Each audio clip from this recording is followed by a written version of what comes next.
En 1991, harto de que las discográficas y el público no valoraran la calidad del rap de la costa este, un tipo del Bronx llamado Tim Dog publicó un álbum en el que atacaba directamente a raperos de la costa oeste como Dr. Dre o Ice Cube. Poco después, a finales de 1992, el propio Dr. Dre publicó el que se convertiría en uno de los discos más vendidos de la historia del rap, The Chronic. Un disco, por cierto, muy recomendable incluso si, como yo, no eres un fan del género.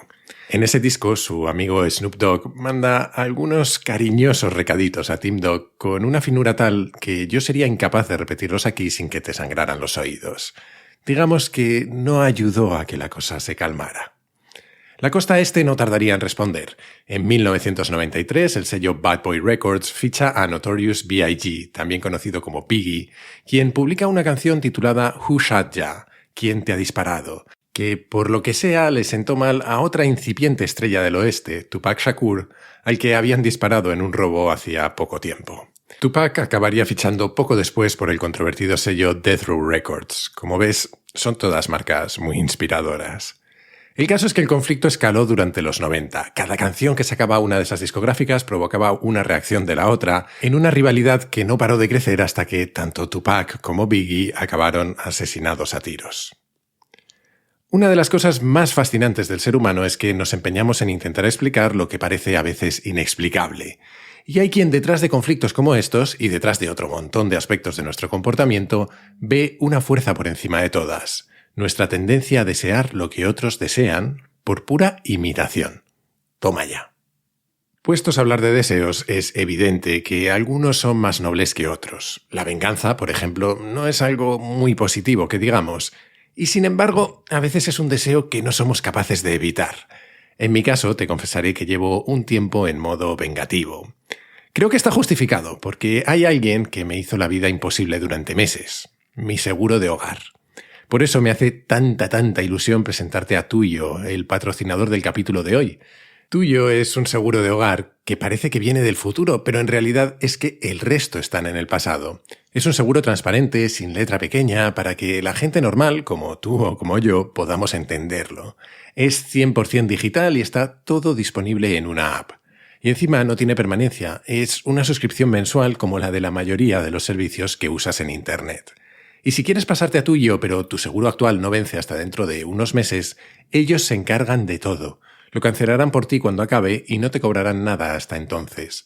Así que no hay excusa. Entra en tuyo.com con i latina o a través del enlace que te he dejado en las notas del capítulo y descubre cómo proteger tu casa con Tuyo. Seguro que te interesa. Hay que ver qué bien sienta la venganza a veces.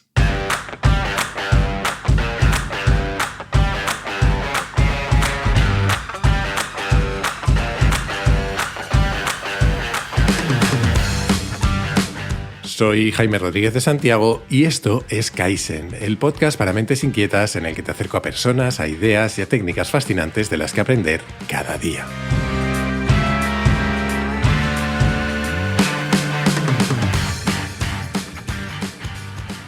Hay una mentira que casi todos nos contamos a nosotros mismos. Creemos que somos dueños de nuestros deseos, que somos lo suficientemente racionales e independientes como para elegir y perseguir lo que queremos en la vida.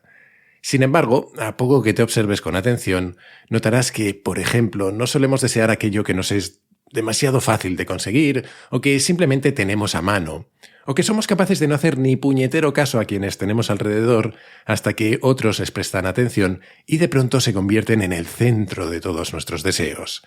Hay algún tipo de fuerza invisible que nos lleva a desear unas cosas más que otras. Esa fuerza fascinó a un historiador y filósofo de origen francés llamado René Girard, que, pese a no ser muy conocido, ha influido tremendamente en algunos de los emprendedores e inversores más exitosos del mundo, como Peter Thiel, de quien ya te he hablado en otras ocasiones. El punto de partida es sencillo. Mucho de lo que deseamos es mimético, es decir, imitativo. No es algo que nazca de nosotros, sino que surge de imitar lo que desean otros. Vamos, que Girard se tiró 40 años hablando y escribiendo 20 y tantos libros sobre lo que la sabiduría popular resumió en 4 palabras. Culo veo, culo quiero. Y con este imbatible resumen podríamos acabar el capítulo de hoy, pero entiendo que sería un poco decepcionante y además 40 años y 20 y tantos libros dan para un poquito más. Así que en el capítulo de hoy y en alguno más en el futuro, vamos a explorar algunas de las casi infinitas ramificaciones de las teorías de Girard. Pero antes vamos a empezar hablando de la imitación en sí misma. Mucho del aprendizaje humano se realiza por imitación. De hecho, aunque nos repetimos una y otra vez que somos el animal más inteligente sobre el planeta, hay quienes piensan que lo que nos distingue no es nuestra inteligencia en sentido estricto, sino nuestra capacidad de aprender por imitación. En el libro al que dedicamos el capítulo 125, Dignos de ser humanos, de Rutger Bregman, hay una explicación maravillosa de hasta qué punto la capacidad de imitación es una característica fundamental en nuestra especie. Entre los muchos experimentos extraños que se nos ha ocurrido a los humanos hacer, está el de intentar averiguar quién es más inteligente a los 2 o 3 años de edad, si un chimpancé, un orangután o un bebé humano. La realidad es que a esas edades, en cosas como la inteligencia espacial, el cálculo o la causalidad, los chimpancés son tan capaces o más de lo que somos nosotros. Pero en esos experimentos tan adorables hubo una categoría en la que los bebés arrasaron al resto de participantes, en el aprendizaje social. Cuando la actividad consistía en aprender los unos de los otros, casi todos los bebés alcanzaban un resultado del 100% y la mayoría de los monos, 0. Somos máquinas de aprendizaje hipersocial. Estamos hechos para aprender, establecer contactos sociales y jugar. Podríamos decir que estamos diseñados para ello. Los seres humanos tenemos algunas características que son únicas en nuestra especie. Por ejemplo, nos ruborizamos, que si lo piensas no parece una habilidad especialmente útil porque es una demostración de vulnerabilidad que nos dificulta, entre otras cosas, engañar a otros, por ejemplo. Y sí, ya sé que hay bastantes caraduras por ahí, pero lo son porque han conseguido superar precisamente esa característica que todos tenemos. Igualmente tenemos algo muy peculiar en nuestra mirada, el blanco de los ojos. Gracias al blanco de nuestros ojos sabemos hacia dónde mira cada uno de nosotros. Todos los demás primates producen melanina, que oscurece sus ojos y hace mucho más difícil saber hacia dónde están mirando. Estas y otras muchas características nos permiten establecer relaciones sociales, comunicarnos y, en definitiva, servir de modelos para que otros nos imiten y que otros sirvan de modelos para que nosotros les imitemos. ¿Y esto por qué importa? Bueno, pues mira. Imagina un planeta con 2 tipos de seres humanos, los genios y los copiones. Los genios son mentes privilegiadas y 1 de cada 10 inventa algo excepcional a lo largo de su vida, por ejemplo, una caña de pescar. Los copiones son, sin embargo, mucho menos inteligentes. Solo 1 de cada 1000 es capaz de aprender a pescar por sí mismo. Esta proporción significaría que los genios son 100 veces más inteligentes, pero también tienen una desventaja, son muy poco sociales. Por término medio solo tienen un amigo, por lo que solo enseñan a uno más a pescar. Mientras los copiones son 10 veces más sociales, es decir, cada uno se relaciona con otros 10, aunque como no son muy listos, solo en la mitad de los intentos el conocimiento se transmite exitosamente. Es decir, tenemos un grupo 100 veces más inteligente que el otro, pero el otro es 10 veces más sociable que el primero. ¿Quién gana? ¿Cuál de los 2 grupos se beneficiará más de sus invenciones? Pues un antropólogo llamado Joseph Henrich se ha dedicado a calcular esto. Hay gente con mucho tiempo libre, está claro. Y según sus resultados, al final, 1 de cada 5 genios sabrá pescar, bien porque lo haya descubierto por sí mismo o porque lo haya aprendido de otros, mientras que en el caso de los copiones, solo el 0,1% de ellos descubre por sí mismo cómo hacerlo, pero el 99,9% acaba sabiendo pescar, porque lo aprenden del resto. Los humanos somos esos copiones. A partir de la imitación aprendemos a hablar, a movernos, a cazar, a comportarnos y a relacionarnos con otros, a entender el contexto y, por supuesto, aprendemos qué y cómo debemos desear.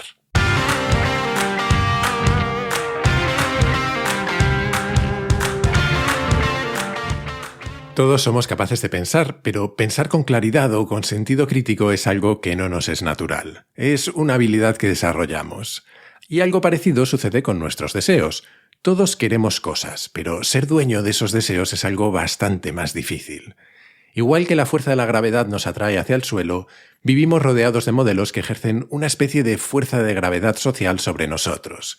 Y seguramente ahora sea el momento más importante de la historia para entender esto, porque a medida que hemos progresado, cada vez luchamos menos por nuestra supervivencia y más por alcanzar aquello que deseamos. Y mucho de lo que deseamos es simplemente un reflejo de lo que vemos que otros desean, tienen o valoran.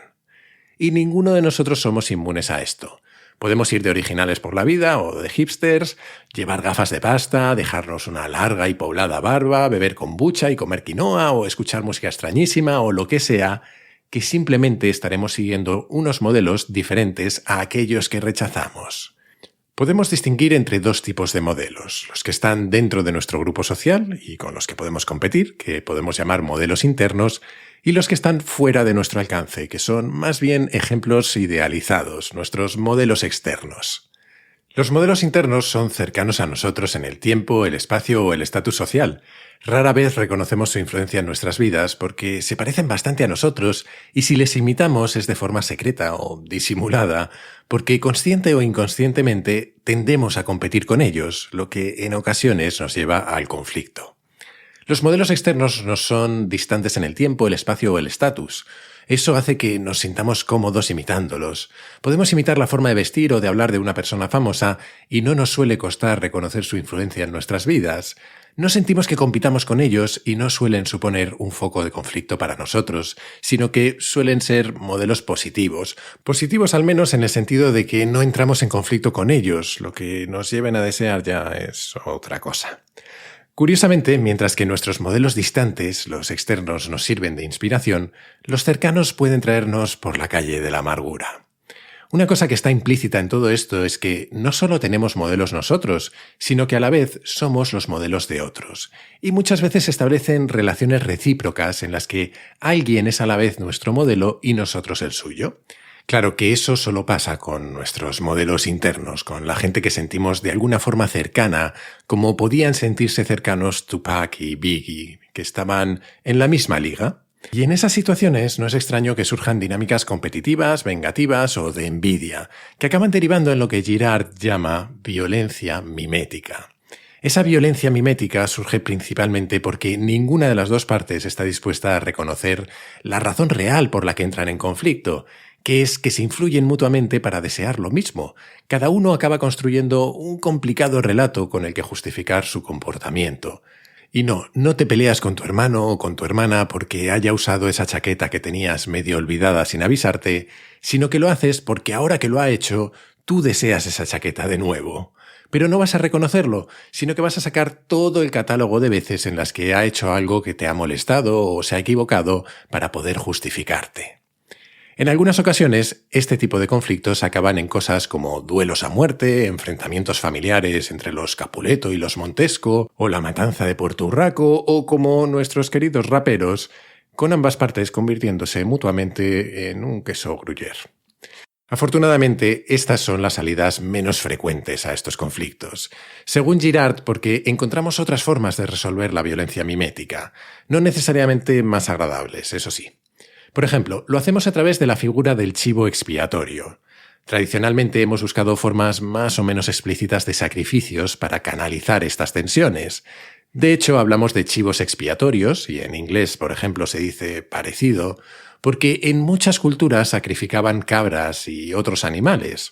Otros, como los griegos, eran un poquito más bestias aún, y sacrificaban a quienes sufrían deformidades o estaban fuera de la sociedad.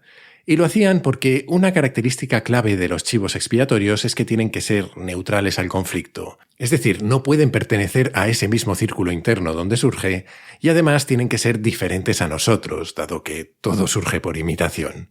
A veces de maneras más sangrientas y más obvias y otras de formas menos evidentes, lo cierto es que los seres humanos llevamos culpando y sacrificando a otros toda nuestra vida y seguramente seguiremos haciéndolo, ya sea en altares, en plazas o en redes sociales.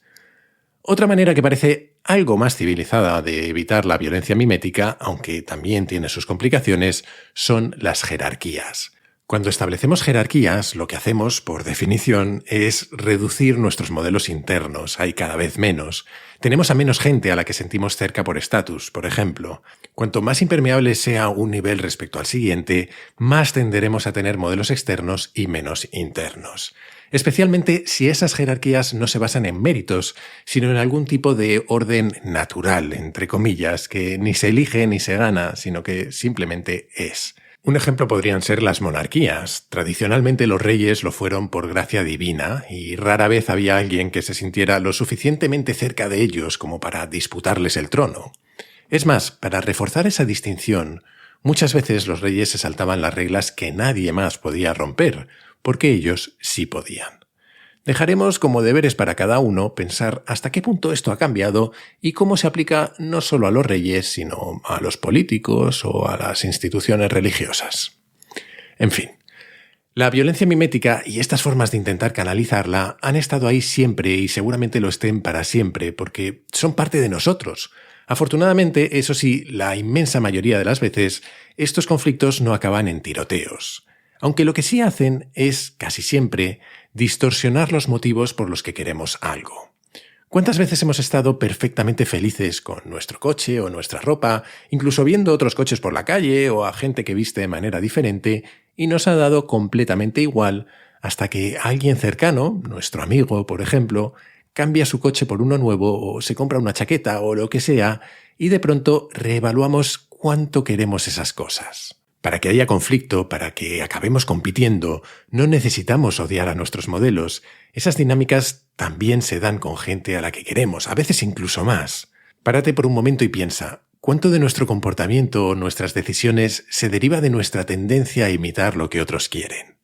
Porque es que todos imitamos constantemente, es parte de nosotros. Ser conscientes de ello es el primer paso. Te animo a hacer el ejercicio de pensar honestamente quiénes son tus modelos. ¿En quién te fijas de tus modelos externos, quién te inspira y no te importa reconocer que lo hace? Y también, ¿con quién compites secretamente? ¿Quiénes son tus modelos internos y cómo de sana es esa competencia? Hay una frase que a mí me gusta mucho y que vamos a usar para terminar el capítulo, que es esa de que eres la media de las 5 personas con las que más tiempo pasas. Muchas veces esos son nuestros modelos, así que más nos vale elegirlos bien.